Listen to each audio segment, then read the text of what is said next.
What is going on, everyone? Commodore Laz here, and in today's video we'll be discussing a brand new series that I've recently added to my channel by the name of Jujutsu Kaisen, written and drawn by Akutami Gege in Weekly Shonen Jump, and why I believe this is the next big hit series in the magazine. Now with this video, I'll be discussing things from two different standpoints. Number one being my personal enjoyment of the series thus far, and number two being like the business side of things. So stuff like analytics, like the volume sales, the table of content rankings, and the ongoing popularity I've been seeing on it on social media. So with all that being said, let's dive into it. So the big question that has to be asked first and foremost, Laz, why Jujutsu Kaisen? Now, in all honesty, I wanted to get on board with a series that was in its beginning stages to be with it during its growth. And I was liking some of the new series that was currently coming out, stuff like Dr. Stone, Kimetsu no Yaiba, even like a new series that recently came out like Act Age. But for some reason, Jujutsu Kaisen just caught my eye, and I decided just to put my focus onto that. And I can safely say that of the 29 chapters that are currently translated right now thus far, I've been thoroughly enjoying it. And to kind of give you like an insight of the story without explaining too many details and try and keep it spoiler free as possible, basically the story of Jujutsu Kaisen revolves around a kid by the name of Yuji Itadori, a genius in track and field who has no interest in running, and instead he joins the Ocular Research Club studying abnormal and supernatural things and events. But he's really in it so he doesn't have to do track. And an incident takes place at a school overnight that leads to him having to fight a demon to protect his classmates. In the process, he ends up consuming a corpse's finger from a cursed deity called Sukuna, the king of curses, and gains his powers to defeat the demon. However, there is a problem, and that his body has now become taken over by Sukuna.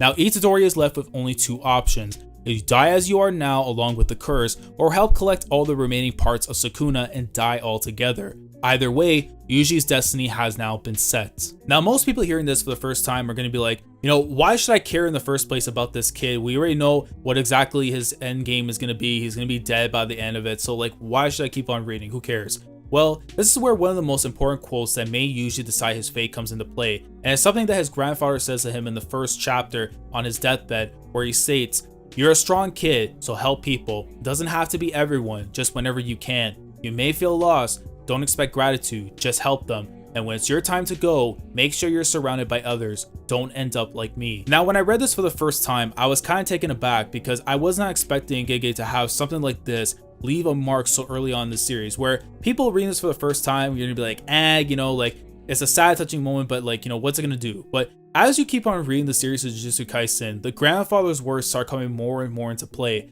And even though we know that Yuji knows that his end is almost guaranteed, we know that his death is pretty much a guarantee by the end. However, he's made it his mission to collect all the parts of Sukuna to get rid of the curses, so others aren't forced to be victims to their chaos, and more importantly, he doesn't want to live with regrets that he has the power to stop these curses and is doing nothing about it. You have it to where in chapter 3, where Yuji states that if he were to go back, to his normal life after somehow escaping his execution and, doing what he normally does, which is, chill in the bathtub, he goes into his room, reads manga, and that's where he's at the whole day. And that he sees that there are people out there being attacked and killed by these curses, and the fact that he has this power that can stop them, and he's sitting in his room doing nothing and letting it go by, he would feel remorseful. So he knows that there has to be a job to be done, and even though that he knows his fate's going to be done by the end, he doesn't want to see other people having to go through it. Because of that, he doesn't want to live with regrets, and that's why he's made the decision that he's made now in regards to his own fate. But one quote that I took from it that I really liked, especially now since we're diving into now the cast of the characters in the series, surrounding himself with others when his time comes to an end. And he's already found people in his life that he considers not just his comrades,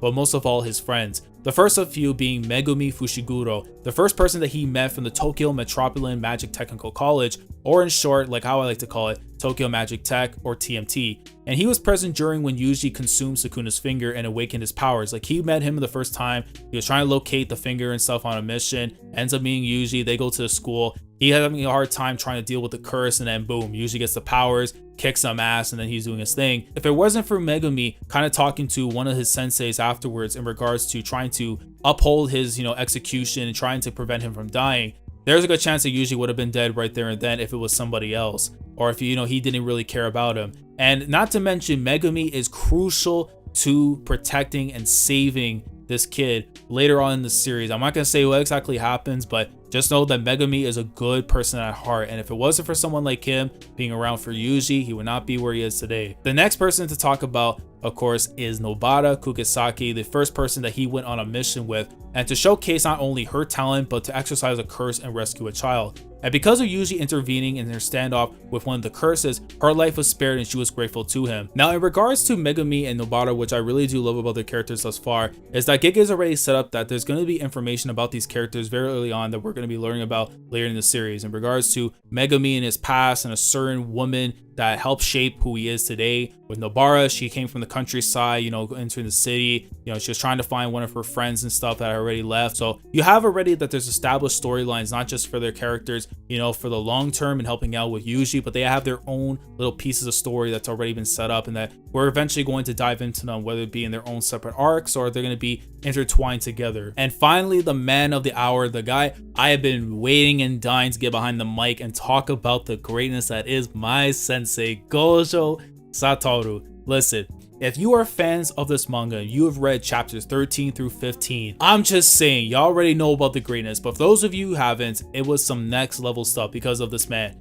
He's the perfect blend of a troll with his mannerisms and conversation to his absolutely stunning combat style in performing jutsus and the trademark ability the shamans use that is known as territorial expansion, with his version being titled Immeasurable Void. I cannot tell you what it looks like. I can't even explain what it is. I can't even post it on here because it's that big of a spoiler. But when you see what it is, it's beautiful and it's powerful and it's quite impressive. His character is also quite interesting as he is someone who plans to reshape the world of sorcery through education, raising strong and clever comrades. And it kind of tells you that there's kind of like an imbalance going on currently right now in the world of sorcery. Like there's people that have different objectives of what they mean of trying to control things, especially now that we're trying to obtain the parts of Sukuna. You have to think there's probably other people out there that's trying to get possession of these body parts and trying to possibly, maybe reawaken the demon in its full, perfect form, like all these other things. Like you have to think that there's more outside of what his goal is. There's other people out there for sure, definitely with their own set objectives and how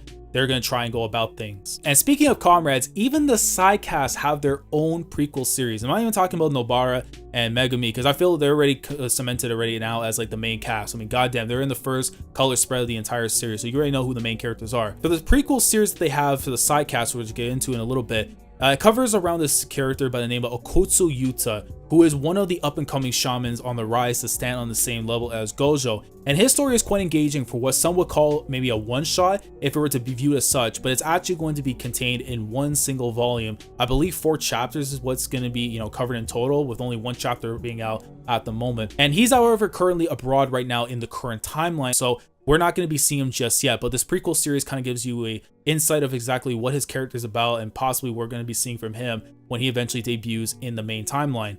But the prequel series also introduces fellow classmates Maki, Toge, and my man Panda, all second years just like Okotsu, giving you an early insight of their characters before their debuts in the main timeline. Now, if I had to tell you like some of the early vibes of Jujutsu Kaisen and what it kind of makes me remember of other series that I possibly read before, it kind of gives me the vibes of Bleach a little bit, where it has like, the sorcerers going after the curses, kind of similar in a way to the Soul Reapers in their battle against the Hollows. You also have like, how dark and gritty sometimes the manga does feel when you look at how the art is and some of the characters that are shown. Kind of feels like in a way like how Tokyo Ghoul is at times. And then sometimes like if you want to give it like that underdog, underrated feel, kind of that of a siren as well. So it has a lot of different elements that I have seen from other series that I have read, and it's all blended together into this one nice little series. So now that I talked about my personal enjoyment and a little bit of an overview of the series thus far, I want to talk about now the second half of this video being the business side of things and why I've been really keeping an eye out for what's been going on right now recently with Jujutsu Kaisen. So to talk about it, I have to flash back all the way to March 5th, 2018. And it was just a week after my 24th birthday, and I had saw that Viz Media was going to be releasing 3 new series in its Jumpstart program in Weekly Shonen Jump. Those 3 series being Jujutsu Kaisen, Noah's Notes, and Ziga. Now, the latter 2 aren't around anymore, but in the end, Jujutsu Kaisen ended up remaining and staying with the Japanese side of things. And unfortunately, it's not here in the West. I mean, I constantly kept on putting it at #1 in the surveys to help boost the chances of it remaining in the weekly lineup. And unfortunately, that wasn't the case, and I was just left very sad. But at the same time, with Viz, there's still a chance that it could be released later on in English, with volumes, but the weekly experience would just be as appreciated as it would be in the volumes. So flash forward to July 18th of this year. If you guys follow me on Twitter, I like to stay up to date with any and all news regarding the anime and manga industry. And one thing I always look at each and every single week is the TLC, also known as the Table of Contents, which are the rankings of where series of Weekly Shonen Jump are placed in the magazine. And I was looking at issue 33 of Jump, and I saw that Jujutsu Kaisen was ranked 5th. From then on, I kept an eye out for it, and I saw that for 14 weeks, Jujutsu Kaisen's popularity was on the rise, ranking in the top 5 about 9 out of 10 times that it wasn't releasing a color page or placed as the lead cover page of the magazine that week. Now granted, the 2 times that it ranked first place, which were chapters 20 and 26, One Piece was on break that week. However, that's no excuse given the fact that you have My Hero Academia, Dr. Stone, The Promised Neverland, and Kimetsu no Yaiba always clashing for the #1 spot on a regular basis. So as you can see right here in front of you, this is exactly all the issues and stuff that have Jujutsu Kaisen from issue 33 up until 47. That shows everything right now in terms of where it's ranking. It has like the side stuff, you know, right there, which shows like the number and the brackets and all that. Since July 15 up until October 8th, you've had Jujutsu Kaisen rank in the top 5, putting up some insane numbers that I haven't seen in a while for a series thus far. The fact that I've seen it now hit #1 at least twice in its first 30 chapters is quite a remarkable feat. So right now it's been building up its popularity since chapter 19, which is the start of the current arc right now in the manga that's up to chapter 29 right now in English. I know it's already at chapter 33 or 34 as of this recording, so I have no idea where things are at right now at the moment, but of this current arc, its popularity has started to rise. And Gege is doing something right, and the readers are taking notice of it. And it's not even just the table of content rankings, but the sales as a whole. Volumes 1 and 2 have combined for over 300,000 copies.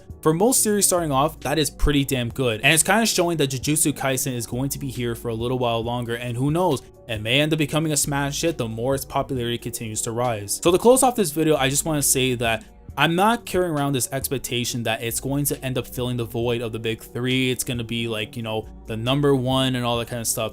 But I see it that it's going to be a series that will help elevate the magazine alongside the other series in it. How big will it become? Only time will tell. But given what has been discussed in this video, the future is definitely bright for Akutami Gege and Weekly Shonen Jump. So that pretty much concludes everything I want to talk about in this video regarding Jujutsu Kaisen, from personal enjoyment, the business side of things, and why I could see it potentially being the next big hit based on what I've talked about in this video. So if you guys enjoy what you have seen here, let me know your thoughts down in the comments below. If you are a current reader right now of Jujutsu Kaisen, let me know your thoughts down in the comment section below, how you guys feel about the manga. Granted, try not to go too deep into spoilers past chapter 29 or so, and just kind of give me like your brief thoughts thus far on the series. If you haven't read the series yet, do you plan on checking it out? Are you waiting for more chapters to come out so you can actually binge it? Let me know down in the comments. If you enjoyed this video, make sure to leave a like as well on it, and subscribe to the channel if you guys are new here, if you want to see more videos like this again from me. And with that all being said, I will catch you guys in the next video. So Commodore signing off.